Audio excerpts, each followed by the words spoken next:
ரீசெண்டா நடந்த online 1-on-1 session பத்தி இந்த வீடியோல பார்க்கலாம். ஜாப் போற மாதிரி இல்ல எதுவுமே எதுவா இருந்தாலும் வீக்கெண்ட் பண்ற மாதிரி தான் பிளான் பண்ணிருக்கேன். ஓகே அதனால கிளவுட் கிச்சன் தான் கொஞ்சம் வீக்கெண்ட் பண்ற மாதிரி. அதான் வீட்ல இருந்து ஃபிளெக்சிபிள் டைமிங்கா நீங்க பண்ற மாதிரி தான் இருக்கும். கொஞ்சம் சேவ் பண்ணிட்டீங்கன்னா உங்களுக்கு கொஞ்சம் ரெஸ்ட் கிடைக்கும்.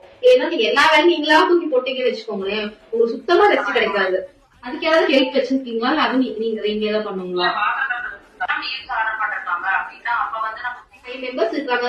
இப்ப பக்கத்துல இருக்கிறவங்களே இந்த சொன்ன மாதிரி ஸ்டூடெண்ட்ஸ் ஒர்க் பண்றவங்க இருக்காங்கன்னா வேணுமா மீல்ஸ்னா அந்த நாளைக்கு 5 பேருக்குமே நீங்க மீல்ஸ் தான் கொடுப்பீங்க. இந்த கவரும் ஒரே மாதிரி இருக்கும். அதாவது இது போட்டாங்கன்னா எல்லாமே இதுலயே போடுற மாதிரி இருக்கும்.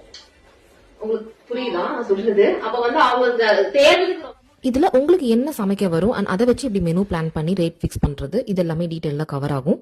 அண்ட் இந்த செஷனோட ஸ்டூடெண்ட் ரிவ்யூ ஷேர் பண்ணதும் பார்க்கலாம். உங்களுக்கு ஓகே தானே? சாட்டிஸ்பாக்சனா இருக்கா? அவ்வளவு ஓகேங்க. ஓகே நீங்க எதுனாலும் கேளுங்க. வேண்டாம் தான் நான் உங்களுக்கு கண்டிப்பா